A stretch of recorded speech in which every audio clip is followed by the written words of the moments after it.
Right, let's talk about engines and getting them set for winter layup.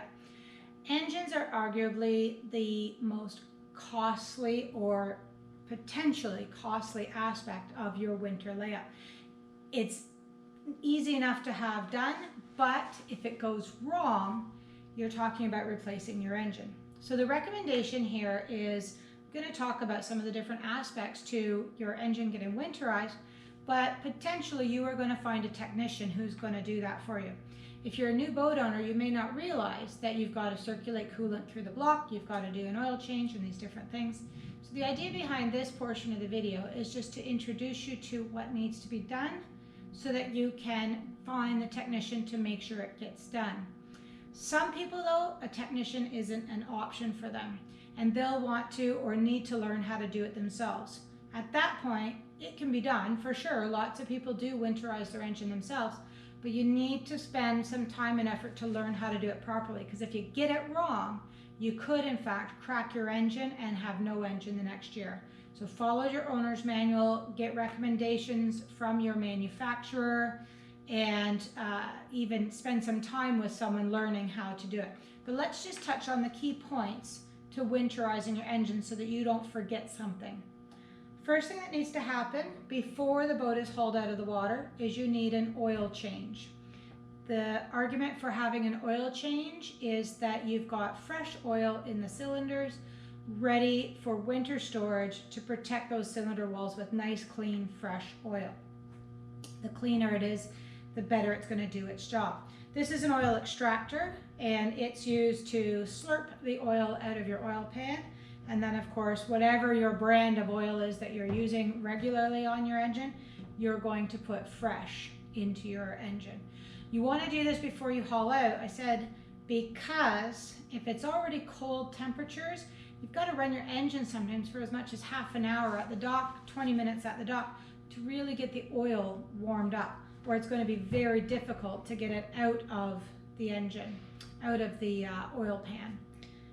So change your oil first, and then put a little tag on your engine that says the oil's been changed, don't run the engine. You're going to have to run the engine just to get to your haul out position, get to the travel lift or the crane, but otherwise try to minimize the use of the engine.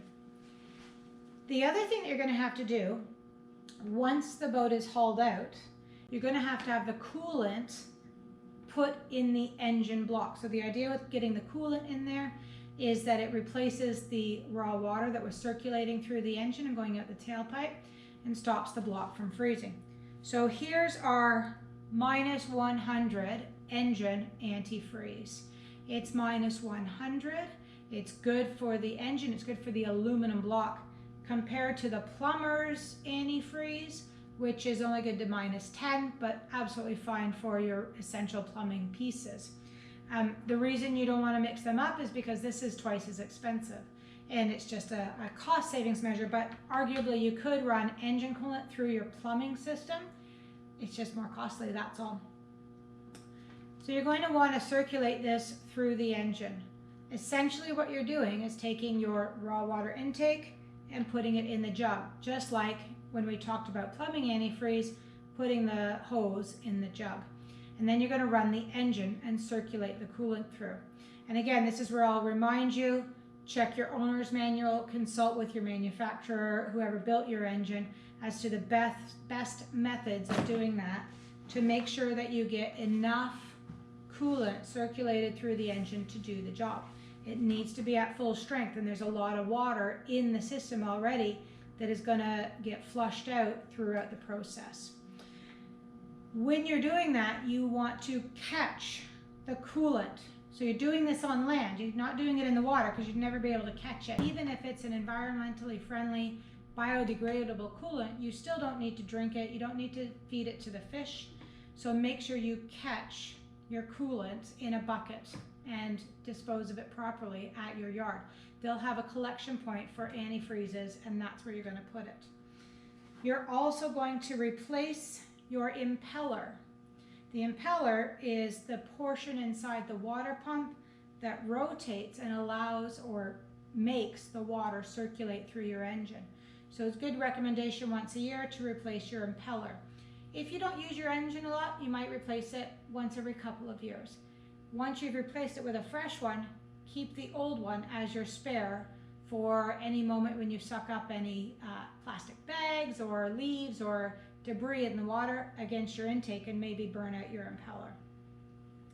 If you have a outboard engine, you're going to need a set of earmuffs. The earmuffs is sort of a tradey type name for it, but the idea here is that this goes against the water intake and a hose goes on here. The hose can either go in the jug, or if you're just flushing salt water out, you can actually put the hose on the end and run fresh water through it. But earmuffs will help you circulate coolant through your outboard engine. Outboard engines arguably need the same effort that inboards do. They need their impeller tended to. They might need some kind of oil change if they're a 4-stroke. They might need the oil in the lower unit changed every so often, and they need coolant circulating through them to keep them protected for the winter. Outboards, gasoline engines, you also want to drain all the fuel out. How do you do that? Just run the engine till it stops, and that's a simple way to do it. The engine winterizing can be a little bit complicated, and definitely you don't want to run the risk of doing it yourself and making a mistake.